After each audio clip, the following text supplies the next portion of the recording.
Tribuners, ketemu lagi dalam program paling top Ngopi Surup bersama saya, pemimpin redaksi Tribun Jateng, Erwin Ardian. Hari ini saya ada di Jepara. Saya ditemani oleh orang nomor 1 di Kabupaten Jepara. Beliau adalah Mas Dian Kristiandi, Bupati Kabupaten Jepara. Tapi panggilan beliau, nama kecilnya adalah Mas Andi. Selamat siang Mas Andi. Selamat siang Mas Erwin.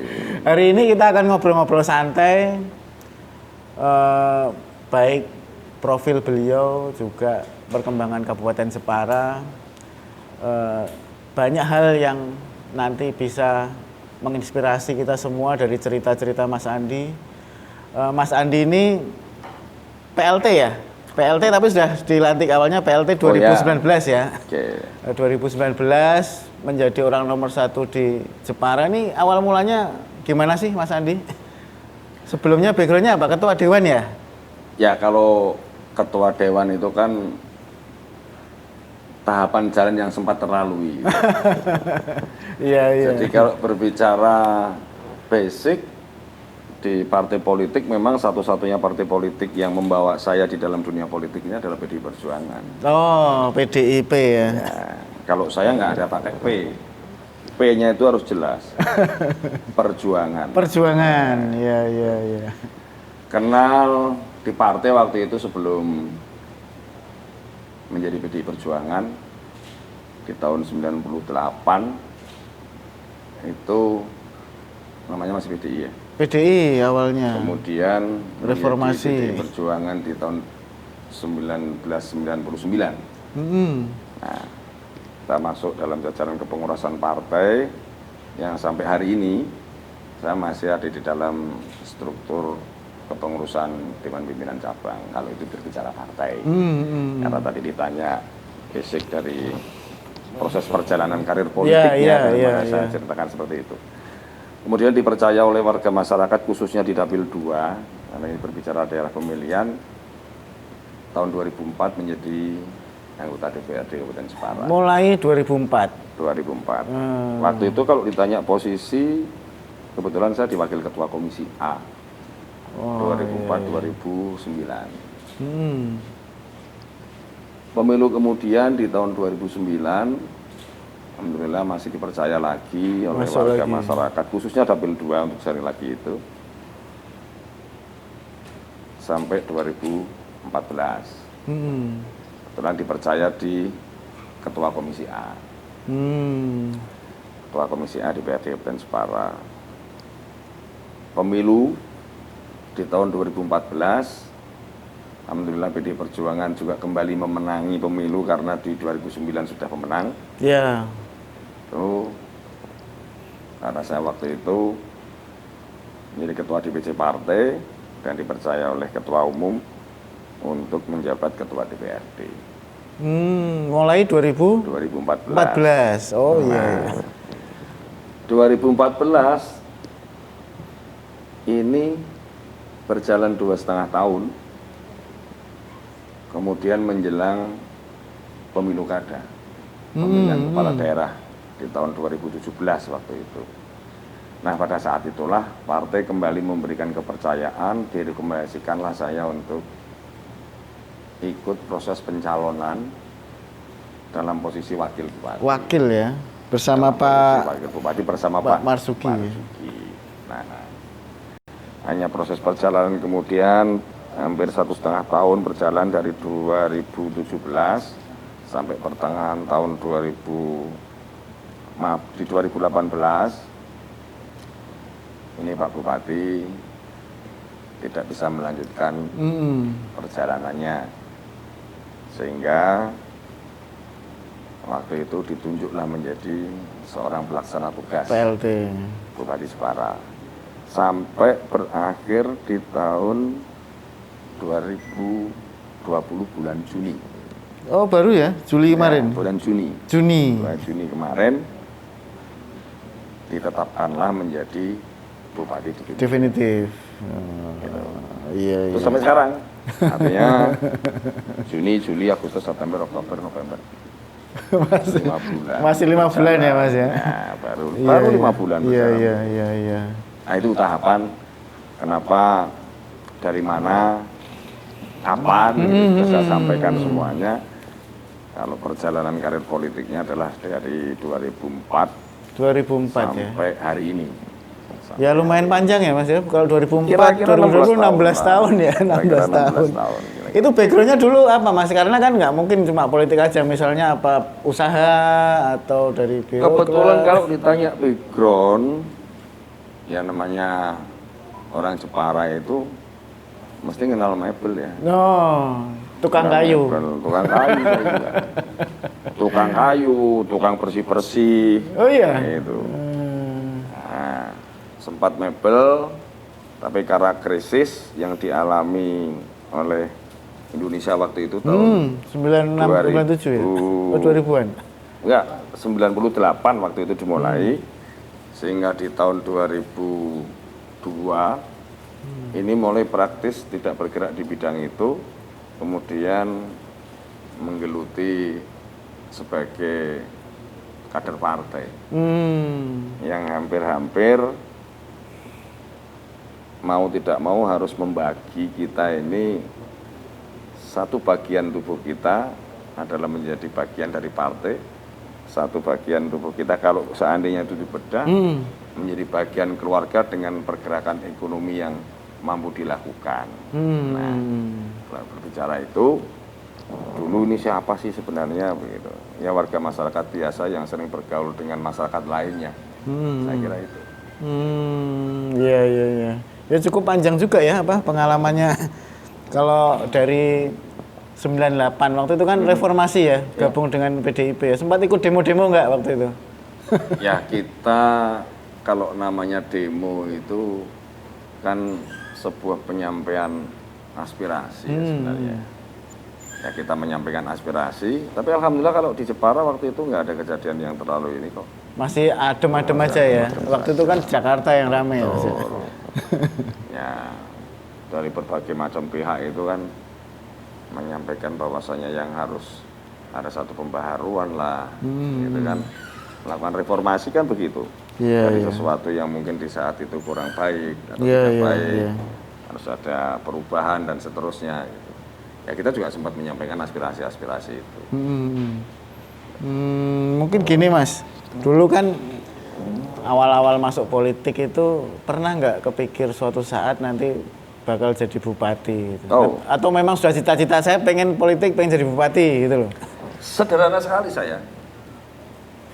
saya tidak pernah berpikir waktu itu, bahkan termasuk menjadi anggota DPRD. Malah nggak terpikir? Sama sekali nggak terpikir. Menurut saya masuk partai politik itu merupakan satu wadah perjuangan, di mana di sana ini atas nama undang-undang partai politik ini kan disahkan menjadi sebagai wadah upaya perjuangan sekelompok, minimal kelompok orang, kelompok pendapat yang menjadi satu bagian di dalam rangka menjalankan roda pemerintahan di negara ini. Itu awalnya cuman kok ini PDI Perjuangan kayaknya pas banget yang saya bisa pahami gitu. Memperjuangkan hak-hak masyarakat kecil, jadi terlebih mengedepankan kepentingan wong cilik. Kalau Bung Karno dulu ya dengan istilah marhen kan gitu. Nah, kenapa kok kemudian menjadi salah satu bagian dari anggota DPRD? Karena memang itu para kader partai diberikan kesempatan untuk proses pencalonan. Ruang diberikan, maka kita mengikuti itu. Mengikuti itu, alhamdulillah atas dukungan warga masyarakat dan kehendak Allah Subhanahu wa taala dipercaya. Salah satu anggota dewan Kabupaten Jepara. Waktu itu udah seneng ya jadi anggota dewan aja ya? Sudah seneng banget. Paling tidak yang awalnya saya itu menyampaikan sesuatu harus lewat kawan yang lain. Sekarang udah bisa langsung. Waktu itu sudah bisa langsung menyampaikan Iya. aspirasi warga masyarakat. Saya kira itu. Apalagi kalau ditanya, sempatkah berpikir untuk jadi bupati? Enggak. Ngalir aja ya. Ngalir aja. Hmm. Jadi prinsip cuma satu kalau saya ini. Kita pahami apa sih yang menjadi maksud tujuan kita ini berpartai, gitu ya. Apa sih maksudnya partai ini harus memenangi pemilu, termasuk itu pemilu legislatif, pemilu kepala daerah, pemilu presiden. Muaranya adalah untuk mengambil kekuasaan secara konstitusional, kan gitu. Untuk apa kekuasaan ini? Ya, Maka ya. kekuasaan ini kita akan kembalikan kepada warga masyarakat. Gitu saja. Nah, kenapa tadi kok nggak ada cita-cita bisa sampai ke sana? Saya kira setiap manusia ini semuanya sama di dalam menjalankan kehidupannya. Nah, kunci daripada semua itu kewajiban kita sebagai seorang manusia dalam melakukan suatu upaya, usaha untuk lebih memperbaiki sesuatu yang hari ini sedang ada di dalam diri kita. Nah, pada saat itulah mungkin Tuhan mempunyai kehendak. Iki bocah iki tak dadekne bupati wae. Mungkin seperti itu. Begitu kan. Jadi nggak ada niatan waktu itu kita terus ingin ke sana, itu nggak ada. Tapi proses itu bisa dilalui, kenapa? Karena dua hal. Kita harus konsisten. Jadi konsisten, apa yang hari ini kita perjuangkan itu adalah suara rakyat yang memang kita mewakilinya, mereka itu jangan pernah lelah. Dan alhamdulillah saya juga tidak pernah lelah untuk itu. Yang kedua adalah punya komitmen. Nah, kalau itu kita lakukan, siapapun manusianya, insya Allah Tuhan akan memberikan jalan. Iya. Nah, kira-kira mungkin dari sisi itu. Iya. Kok tiba-tiba yang kita ini mengalir tanpa beban, tanpa apa, kok langsung sampai menjadi dipercaya menjadi Bupati Jepara. Iya. Walau mungkin dalam periode ini meneruskan sisa. Sampai tahun berapa, Mas? Di tahun 2022. 2022, masih 2 tahun lagi ya. Tribuners, menarik kan itu tadi cerita dari Mas Andi. Jadi dia ini nggak nyangka juga suatu saat bakal duduk di kursi ini ya, di kursi bupati, karena waktu itu masuk ke partai politik, jadi anggota dewan aja udah luar biasa ya, udah luar biasa. Tentu saja ini bisa menginspirasi kita ya, kalau kita punya tujuan ya kita jalani aja. Yang penting konsisten ya, Mas. Betul. Yang penting konsisten. Masih banyak hal menarik yang akan kita ungkap dari Mas Andi, tapi sebelumnya kita nikmati kopi dulu, Mas. Oke. Ini kopi apa tadi namanya? Kopi Tempur. Kopi Tempur, ini kopinya. Ini Jepara itu kan punya Jepara. satu daerah ya, satu wilayah di Kecamatan Keling sana, menjadi bagian lereng Muria, yang di wilayah itu memang warga masyarakatnya, mereka itu di dalam pengembangan ekonominya itu menanam kopi-kopi ini. Kopi. Ya, kopi-kopi yang kebetulan memang posisi Tempur itu kan agak di atas permukaan laut ini sekitar 1.200 ya. Tinggi ya? Cukup tinggi di sana. Muria. Jadi tepat kalau memang di sana itu menjadi produksi kopi. Iya. Dan ini luar biasa nih. Ya, jadi para penggemar kopi jangan sampai kelewat ya. Suatu saat harus datang ke Tempur. Kita ngelihat di sana seperti apa petani kopi di Jepara yang memang sudah terkenal ya kopinya ya. Mas Andi tadi sudah ngobrol soal latar belakang ya. Nah, sekarang ini sudah kesampaian, sudah sampai di pucuk pimpinan Kabupaten Jepara. Nah, tentu saja waktu dulu zaman jadi aktivis, jadi partai kan pasti punya cita-cita ya, punya keinginan. Jepara nih pengennya seperti apa? Nah, sekarang udah punya power nih. Ini gimana Mas Andi? Apa pengennya Jepara nih mau dijadikan apa nih ke depan? Baik, Mas Arun. Jadi Kalau kita mau membuat sesuatu, tentu kita akan lihat apa sih yang dimiliki kan begitu. Ya. Nah, kebetulan Jepara ini kan potensi sumber daya alamnya luar biasa. Oh iya, keren. Pantainya Ya, keren. kita berbicara pantai, panjang pantai kita Pasir putih ya. semuanya pasir putih dan cukup panjang, itu 82, sekian kilometer kalau kita ukur dari perbatasan Demak sampai ke perbatasan Pati gitu. Kemudian berbicara potensi alam yang lain, pertaniannya bagus. Kita juga tadi yang sudah saya sampaikan, Tempur itu salah satu bagian lereng Muria yang tanahnya sangat subur, gitu ya. Dan potensi kearifan lokal kita berbicara budaya ini banyak sekali. Dari kerajinan-kerajinan yang dimiliki ini kan menjadi suatu budaya kita juga. Kalau kita berbicara soal budaya itu bukan berarti merupakan satu seni pertunjukan budaya atau tampilan kesenian, tidak begitu. Karakteristik ini juga budaya. Gitu.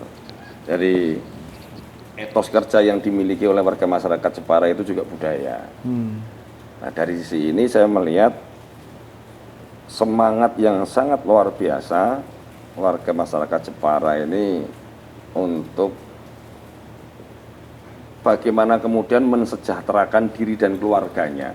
Dan ini menjadi modal pemerintah untuk bersama-sama dengan sumber daya yang ada ini kita dorong menjadi satu kekuatan untuk mewujudkan warga masyarakat Jepara itu. Yang pertama adalah bagaimana kemudian kita kurangi, bahkan kita hilangkan kemiskinan. Dengan bentuk seperti apa? Pemberdayaan masyarakat, sehingga nanti akan menjadikan satu bentuk ada satu bentuk pertumbuhan ekonomi yang kita menjadi targetnya adalah memberikan feedback kepada mereka juga, kembali ekonominya meningkat, maka kesejahteraan itu akan tercapai. Otomatis ya. Secara otomatis Iya. begitu. Nah, kita akan dorong potensi-potensi yang ada ini dari kepariwisataannya, kebudayaannya, potensi-potensi yang dimiliki oleh warga masyarakat. Ini kita kelola sehingga akan menjadi kemanfaatan ini kembali kepada mereka semuanya. Wong kita ini kan sudah diarahkan. Negara ini berdiri, adanya satu pemerintah untuk mengatur negara ini yang didasarkan dengan Undang-Undang Dasar 1945, itu kan tertuang di dalam Pancasila yang menjadi dasarnya ini adalah memberikan kesejahteraan kepada warga masyarakat. Tidak terlepas dari, termasuk di dalamnya adalah Kabupaten Jepara. Maka hari ini diberikan kepercayaan untuk memimpin Jepara ini.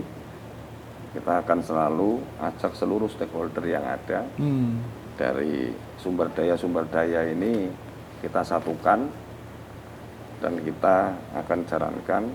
Tujuannya apa? Yaitu tadi memberikan kesejahteraan kepada warga masyarakat. Saya itu ya Mas ya, luar biasa ya. Memang Jepara ini kalau kita bilang kata Jepara gitu ya, ini orang se-Indonesia sudah tahu di sini tuh pusat mebel ya, mebel yang sudah mendunia.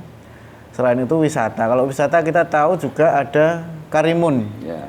Orang-orang tentu tahu Karimun ini adalah bagian dari Kabupaten Jepara yang kalau Karimun namanya udah dikenal lah di mancanegara. Saya ingat karena saya penggemar sepak bola ya. Waktu itu ada pemain Real Madrid, Semi Khedira, dia sampai bawa pesawat turun ke Karimun, pulang lagi ke sana. Jadi tidak ke Bali tapi ke Karimun. Tadi Mas Andi bilang potensi-potensi ini akan terus digali yang ujung-ujungnya kembali ke masyarakat lagi ya Mas Andi ya. Mungkin kalau kita bicara Karimun, ada plan khusus nggak Mas untuk Karimun ini? Jadi Karimun ini menjadi salah satu bagian yang dikelola oleh Dinas Pariwisata yang di dalamnya adalah untuk mau diapakan si Karimun ini, gitu ya. Nah itu masuk di dalam programnya Rencana Induk Pengembangan Pariwisata atau di RIPP-nya mereka. Nah, berbicara soal itu, apakah Karimun ini menjadi mass tourism atau yang menjadi yang khusus? Eksklusif ya? Ya, gitu kan. Ini lagi dalam bentuk kajiannya teman-teman. Karena kita juga tidak mau bahwa sumber daya yang diberikan Tuhan kepada warga masyarakat Jepara, sementara warga masyarakat Jepara sendiri sulit untuk bisa menikmatinya. Ya. Kalau ini menjadi eksklusif kan begitu. Tapi juga menjadi tantangan kita ketika menjadi tempat pariwisata secara umum, itu adalah soal bagaimana kemudian kita menata kebersihannya. Karena berbicara pariwisata nggak akan bisa lepas dari itu. Nah, tantangan kita dalam konteks ini maka Dinas Pariwisata melakukan kajian-kajian. Ada beberapa penawaran dari pihak pengembang, pihak ketiga lah, begitu ya, untuk mengembangkan Karimun Jawa ini nantinya akan seperti apa. Tuh. Prinsip kami adalah bagaimana kemudian Karimun Jawa, kalau kita berbicara Karimun, ini bisa dikembangkan dan bisa memberikan manfaat khusus untuk warga masyarakat Karimun dan lebih luas lagi adalah kepada Kabupaten Jepara ya. Nah itu memang dalam hal ini masih menjadi bagian tugasnya teman-teman Dinas Pariwisata untuk melakukan kajian secara mendetail.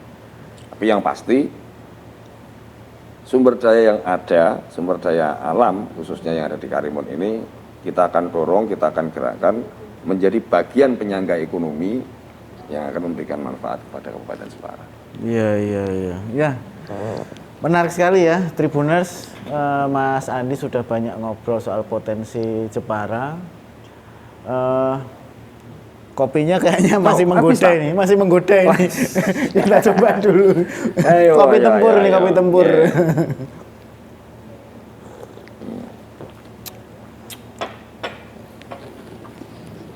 Ya baru 5 bulan ya, 5 bulan definitif ya, mungkin belum lama. Tapi yang pasti ketika jadi wakil, kemudian jadi bupati, ini lonjakan intensitas kegiatan tentu saja kan beda ya Mas ya? Ya. Tentu saja sangat berbeda. Karena tanggung jawabnya juga berbeda. Nah, ini gimana cara bagi waktu dengan keluarga? Protes nggak keluarga di rumah? Kok sekarang pulangnya malam gitu? Alhamdulillah, mereka sudah sangat terbiasa dan terbangun sejak 16 tahun yang lalu. Oh, memang sudah ini ya. Menjadi salah satu wakil rakyat, tentu keluarga menjadi modal dasar utama yang harus dijak ngobrol. Bahwa saya atau suamimu atau bapakmu sekarang itu tidak hanya milik keluarga, tapi menjadi bagian juga milik warga masyarakat.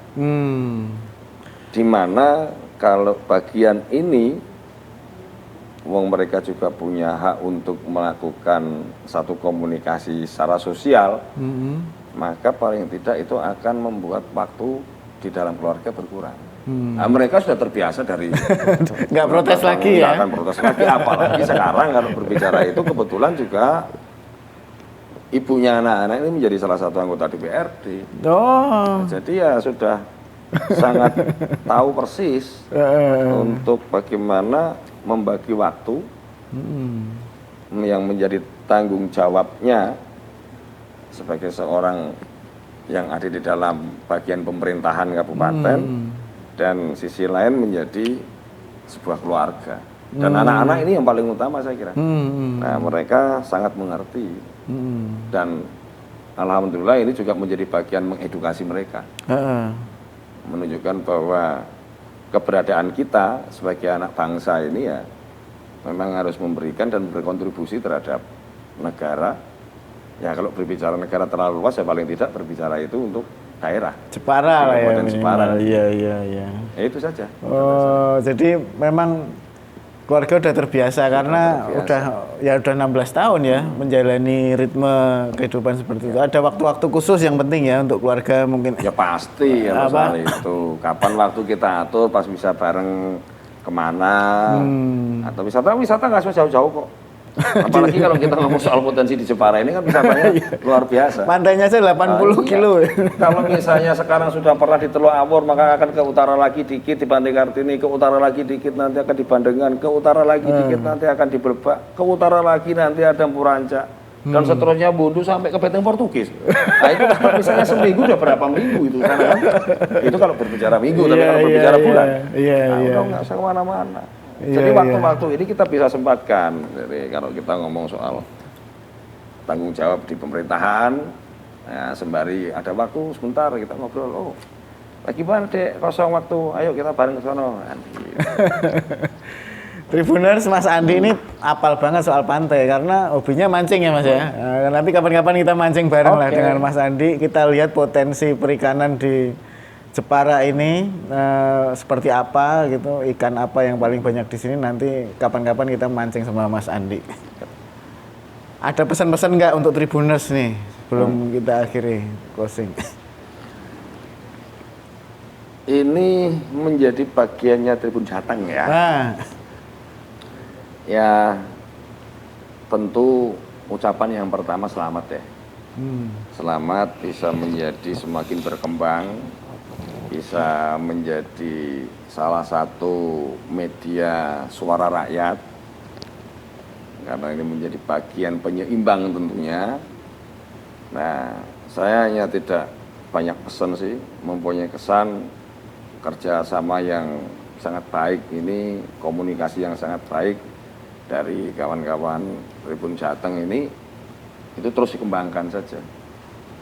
Jadi kerjasama tentu dilakukan, tapi menjadi penyeimbang di masyarakat soal informasi ini tetap independensinya harus tetap terjaga. Ya. Profesionalitasnya juga harus lebih dikembangkan. Insya Allah dengan seperti itu tadi, punya komitmen kita pegang, konsistensi apa yang sudah kita lakukan kita jalankan terus, maka pasti akan lebih dipercaya oleh warga masyarakat khususnya di Jawa Tengah. Siap.